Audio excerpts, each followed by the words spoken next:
ఓసారి బాబు గారి పిక్చర్లో అది మిస్టర్ పెళ్ళం అయితే నేను సేల్స్ బొంబే నుంచి వస్తాను, సేల్స్ మీద ఉపన్యాసం హీరోయిన్ గాలి తీసేస్తుంది నాకు. అవును, ఆ బోర్డు మీటింగ్ లో మీరు అన్ని మాట్లాడతారు సేల్స్ గురించి.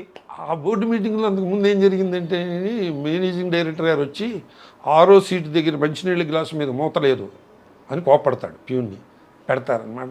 అంటే అన్ని సునిశ్చితంగా అబ్జర్వ్ చేశారు అని చెప్పి ఎస్టాబ్లిష్ చేశారు. చేసి రెడీ 6వ సీట్ నాదే.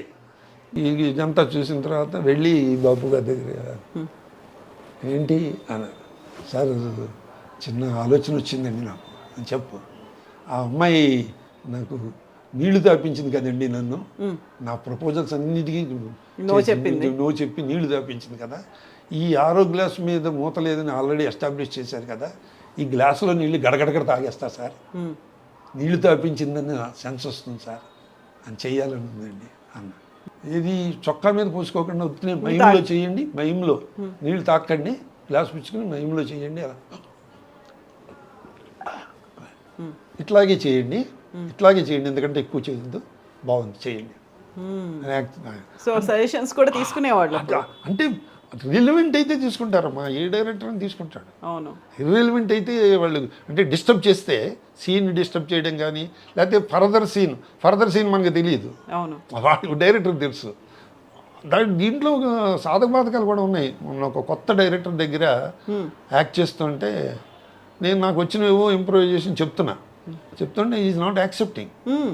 చేస్తే లంచ్ వరకు చూశాను, కొన్ని మంచివి పడతాయి, కొన్ని సరైన పడవు. మంచిగానే యాక్సెప్ట్ చేయాలి కదా.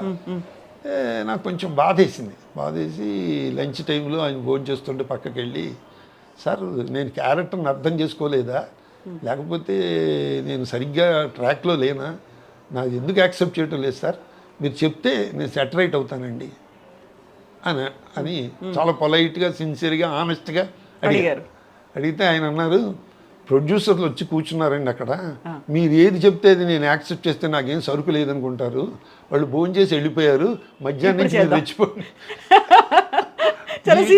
చెప్పాడు ఆయన. అంటే ఈ విషయం నాకు చెప్తే, సార్ మీరు చెప్పినట్టు ఇలా చేయమంటారా, మీరు చెప్పినట్టు ఇలా చేయమంటారా అంటే ప్రతిదానికి అంటే నేను కొత్త కాదండి, ఇలా చెప్పాలని కూడా నాకు తెలియదండి అన్నాడు. తర్వాత 2-3 సినిమాల్లో నాకు ఛాన్సులు ఇచ్చాడు. ఆ తర్వాత ఇప్పుడు పెద్ద హీరోలతో కూడా చేసినటువంటి సినిమాలు ఉన్నాయి కదా, వాటిలలో కూడా ఇలాంటి ఫన్నీ మూమెంట్స్, అనుభవాలు ఉంటాయి కదా.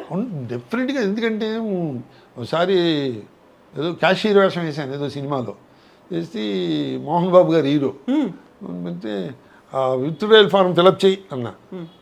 చెయ్యి అంటావా, నేను హీరోని, చెయ్యండి అనాలి అన్నాడు ఆయన.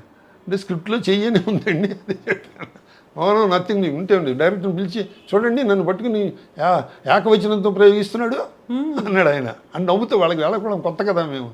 అయితే స్క్రిప్ట్లో ఉన్నట్టు చెప్పాను సార్ అన్నాడు డైరెక్టర్. పోనివ్వండి, బెదిరించకండి వాళ్ళని చెప్పయ్యా, బాగానే చేసావు చెప్పు. అలా వాళ్ళతో బాగానే ఉంటాయి. హలో బ్రదర్ సినిమాలో కూడా చేశారు. హలో బ్రదర్లో కూడా నాకు మంచి అనుభవం. రాత్రి 12ంటికి శీతాకాలంలో అవుట్డోర్లో తీశారు ఆ షాట్. రామానాయుడు గారి కళ్యాణ మండపం చూసారండి, అక్కడ చేస్తే ఆ కత్తి పుచ్చుకుని వాళ్ళని పడవడానికి నాకేమో చెయ్యి వణికిపోతుంది, దద్ద వణికిపోతుంది. చేస్తే ఇలా పట్టుకున్నా కూడా వణికిపోతుంది. అయితే ఈవీవి డైరెక్టర్ ఆయన, ఏంటి చెన్ని అలా వణికిపోతుంది స్టేజ్ మీద ఉన్నట్టు అన్నాడు. లేకపోతే ఆగటం లేదండి వచ్చాయండి అన్న. అంటే బ్రహ్మానందం నువ్వు అలాగే వణుకు, నేను డైలాగ్ వేస్తా దీని మీద, వీడు మన్ను పడవడానికి వచ్చి ఆడు వణుకుతున్నాడు ఏంటి అట్లా కొన్ని ఉంటాయి. అలాగే నాకీ నగలు నాకీ అంటే నాకు ఇస్తే ఎంగిల్ అయిపోతుంటాడు. స్పాంటేనియస్గా కొన్ని పడుతూ ఉంటాయి. ఒక పిక్చర్లో బ్రహ్మానందానికి స్వామీజీ వరం ఇస్తాడు, ఆతలవాడు నీ గురించి ఏమనుకుంటాడో తెలిసిపోతుంది కానీ అంటే ఆ సీన్లో ముస్టాడికి పావలా ఏదో వేస్తే ముస్టాడు పావలా ఇచ్చాడు, ఏదో వీడు అడుగు తింటే తెలుస్తుంది, పావలాకి ఏమొస్తుంది అనుకుంటాడు వాడు మనసులో, వీడికి తెలిసిపోతుంది, వీడు కొడతాడు.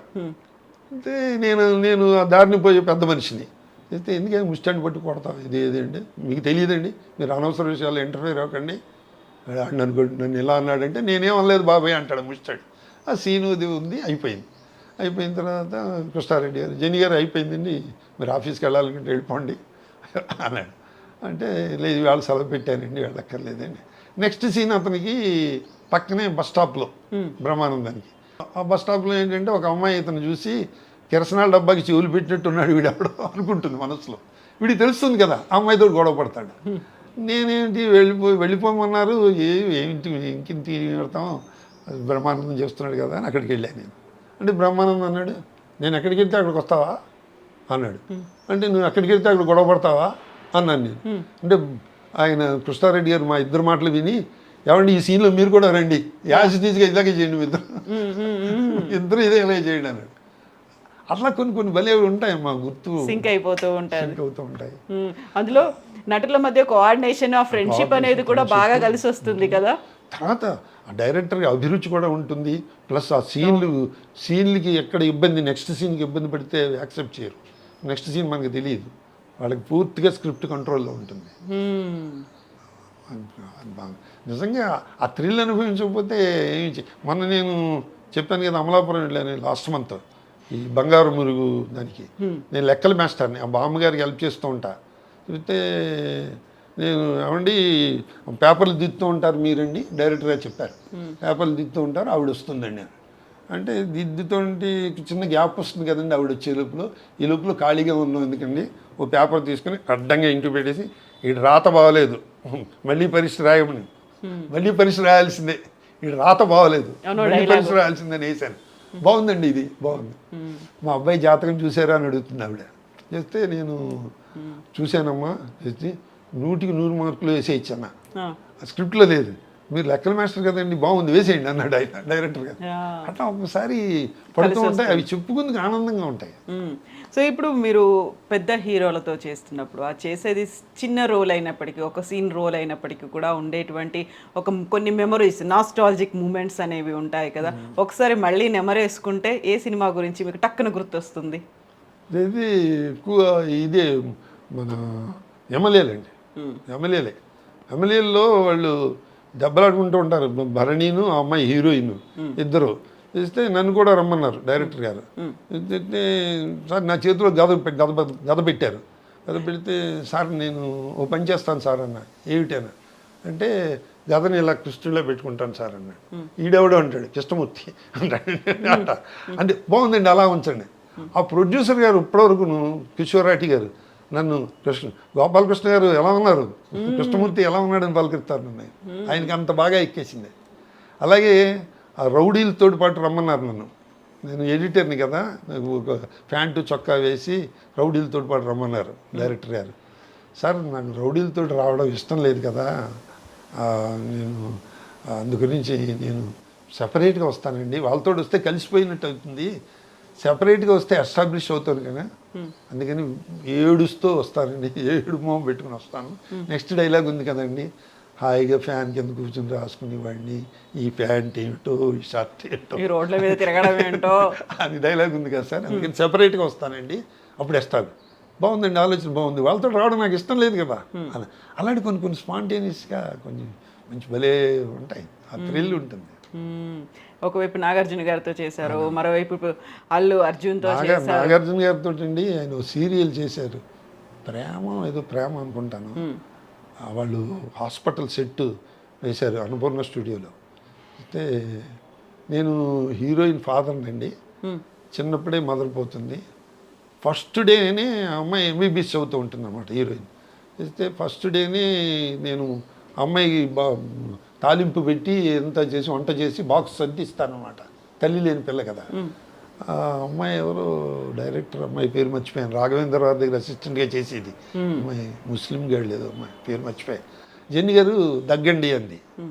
దగ్గండి అంటే నేను దగ్గరండి అన్నా. ఏమన్నా దగ్గితే ఫోటో పెట్టి దండేసేస్తారండి ఫస్ట్ సీన్లోనే.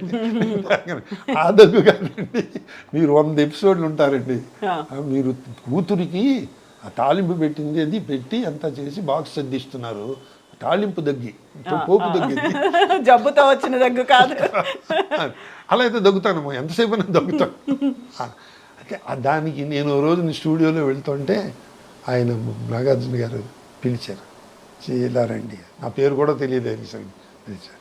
అంటే ఎవరో పక్కన ఉన్నవాడు చెంది ఆర్టిస్ట్ వస్తే నేను చూసాం, బాగుందండి, కీప్ ఇట్ అప్ అని ఒళ్ళు ఉప్పొంగిపోయింది నాకు. తర్వాత ఆయనతో ఏదో సినిమా చేస్తూ నేను నా అసిస్టెంట్ లేడు, నా దగ్గర అద్దం లేదు, అయితే నాగార్జున గారి అసిస్టెంట్ని బాబు ఒకసారి అద్దం ఇయ్యన్న. అలా అడగకూడదు హీరో, నాకు అది తెలియకూడదు. ఆయన ఇచ్చారు, అద్దం అసిస్టెంట్ ఇచ్చాడు. ఇలా చెప్పింది, సార్ మీ అద్దంలో చూసుంటే నేను కూడా అందంగా ఉన్నానండి అన్న. అంటే ఆయన నవ్వి కుర్రవాదవాళ్ళు వీళ్ళకి మాట్లాడడం తెలియదు. ఇప్పుడు మొన్న ఏదో యాడ్ చేసామండి, గోల్డ్ స్పాట్ ఏదో యాడ్ చేసినప్పుడు సార్ సోన్ సో అండి గుర్తున్నారండి, నా అద్దం పుచ్చుకున్నారు కదా మీరు. అద్దం సీన్ కూడా గుర్తుంది అయితే. అలా కొన్ని మంచి మృదుస్మృతులు ఉంటాయి.